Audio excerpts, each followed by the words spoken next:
Yeah, so first of all, I'm just going to ask everyone whether just the difference, whether they think there's a difference between being a top manager and a top coach. And, you know, there's always been that debate whether there's a difference between being a manager and being a coach. So, Lau, we'll start with you. Do you reckon there's a significant difference between the two? I think maybe there used to be a bit more of a difference, but maybe not so much anymore. Right. There's quite a lot made of the head coach and the manager title and what's the difference kind of thing. Obviously, a coach is a coach who's someone who prefers to work with the players on the training pitch, you know, every day. Coaches the team more tactically and that kind of thing. And people think as a manager, as the man manager, you know, the guy in the dressing room who you know, cheers the team up before the game and settles people down, manages people's egos and that kind of thing. But I think any Premier League, whether they're a manager or a head coach, they have to do both things anyway. So I'm not sure there's that much of a difference. No. What are you, Michael? There is a difference. I mean, I think what's happened now is a lot of the head coach jobs, it tends to be the board that likes to try and bring in the players and you know, take control of the transfers. Managers like to take control of the whole aspect, training, buying the players, all that stuff. I think obviously the two roles are differentiated between different. You have your manager at the club and then you have the coaches that do the coaching on the training pitch. But to say it's a big difference, I don't think so, because a manager still is a coach. It just depends on how you manage to take the role. You know, some managers like to go out there and train the players, but they'll go back into the office as well and do all the paperwork and do all the things they feel as a manager should do. Whereas you have some managers that just want to sit in the office and then let the coaches do most of the work. Some managers try and do both. They hire certain coaches for certain players. Since first done it with Carlos Queiroz and Muniz team. They had influence over your Andersons, Ronaldos, all those guys, because of the Portuguese influence or the Dutch influence kind of thing. So I don't think there's too much of a difference. I think a manager is actually two in one. And I think a coach is just in general. What is it?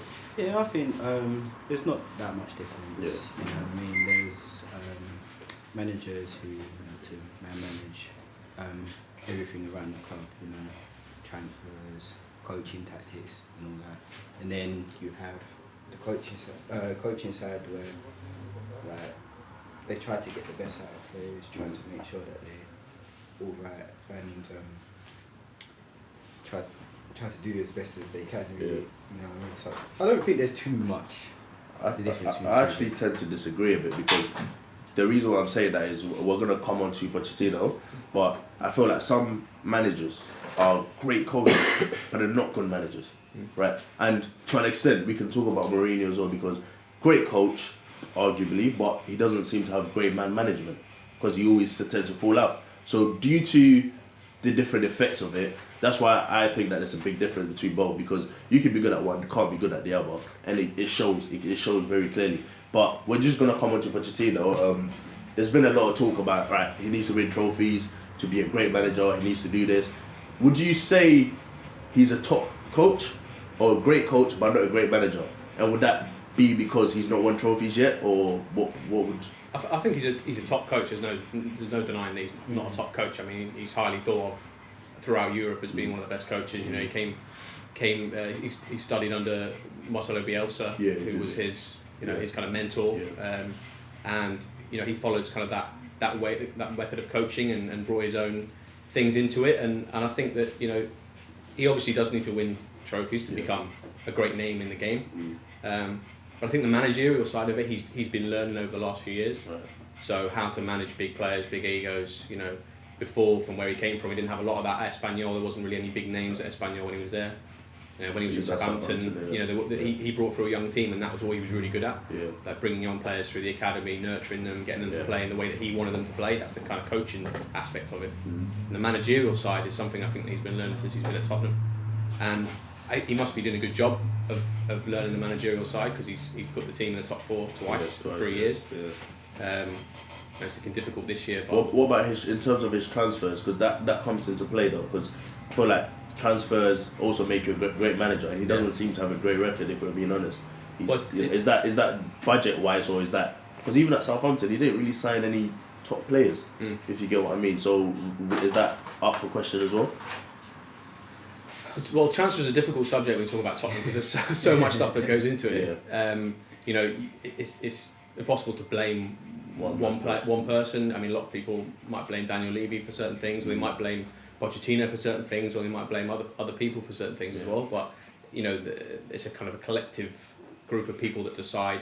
And Pochettino, you know, he has the end say. He has the right to veto a player or not. Yeah. So you know, the buck kind of does stop with him in the end, because he decides whether a player comes or goes. But listen, I don't know one manager in the world who hasn't got failures on their record in terms of making signings. It's true. You know, even if some might claim that those players were brought in by other people at the club and they didn't want them. Listen, you know, every manager's got successes and failures. Every manager's got limitations to them. You know, apart from maybe a handful of people who are right at the top of the game like Guardiola and Mourinho's are probably the guys that do the whole thing, you know, pretty much very well all the time. Well, so what do you think? Is he a great coach? Is he a top manager?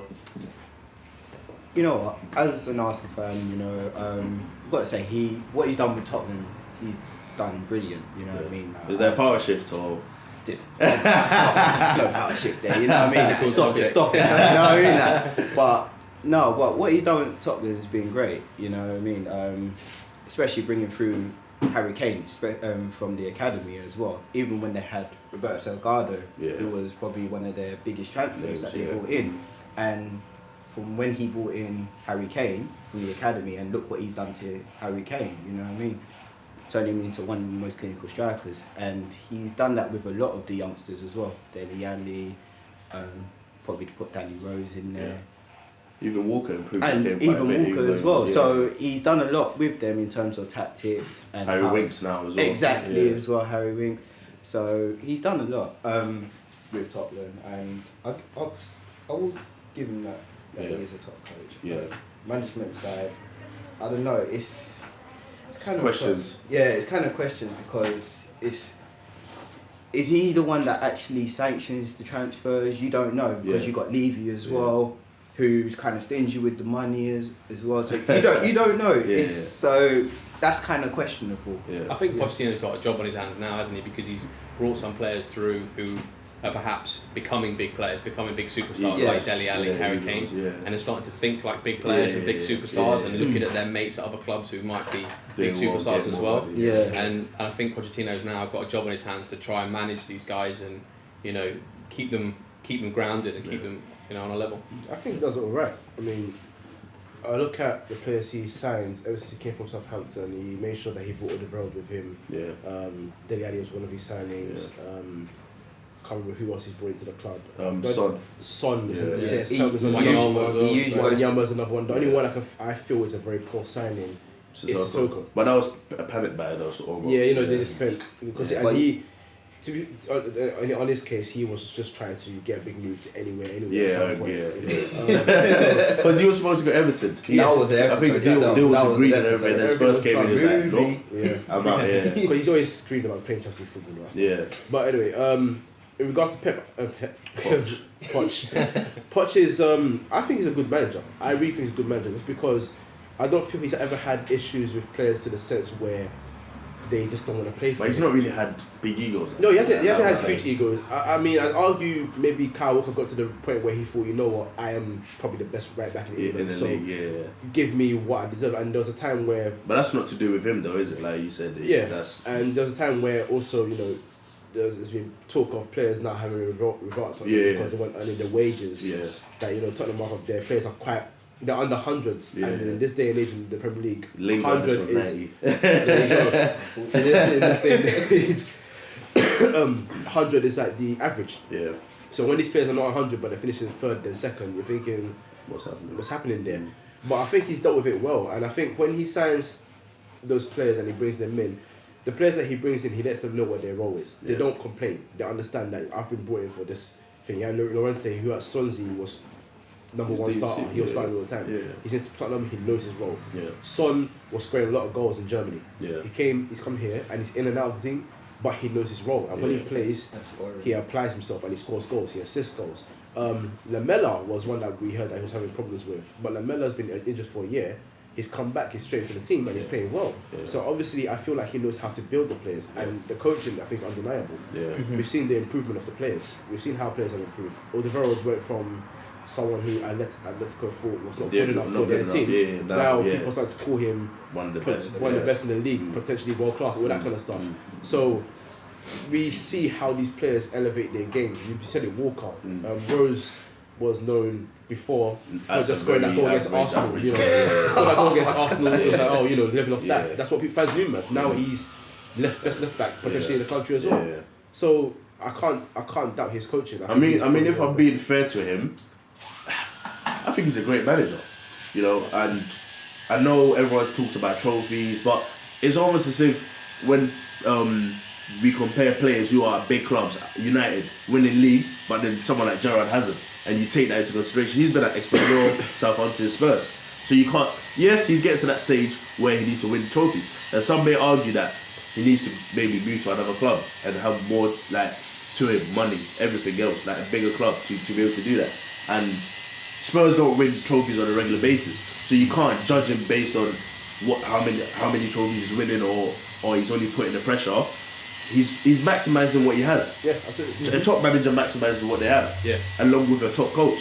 Yeah. Do you know what I'm saying? So I feel like as football fans, we tend to judge the players and managers based on comparing them to the best. What we should be looking at is he maximising what he has. Yeah. If he is, then he's top. Yeah. I think you go. Poch is definitely maximising what he Yeah, has. You like, know what I mean? Like, over the in top. terms of the budget, Yeah, and yeah. the players that he's bringing in Yeah. as well. On top of that, bringing in from the academy to build with the team, I think he's definitely maximising what he definitely has in front of him. And that's what other clubs look at as well when they're looking for a new manager, whether it's in a panic situation in the middle of the season or it's in the summer. Yeah. They're looking for someone who's like been punching above their weight Yeah, basically somewhere else. Yeah. And Pochettino, yeah, he's been doing that, like you said, in terms of the budget and all that. It's bang on. The trophies will come. It's a case of Tottenham.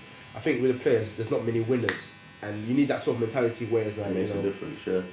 I know how to win a trophy, but it comes bit Yeah. by bit. So Ferguson didn't always sign players that won trophies. Wenger didn't, Yeah. but they came in, learned the mentality, and decided. It's just you need time. Take time. Yeah. It will happen. You don't It'll have happen. to- And I think he definitely does have time to Yeah. do that as well, Yeah. with everything that's going on in Tottenham, new stadium Yeah. getting built, you Yeah. know. So hopefully it'd be a step forward for them. Alright guys, don't forget to like, comment and subscribe. Pochettino, does he need trophies or is he a great coach? Is he a great manager? Well, let us know what you think. Thank you.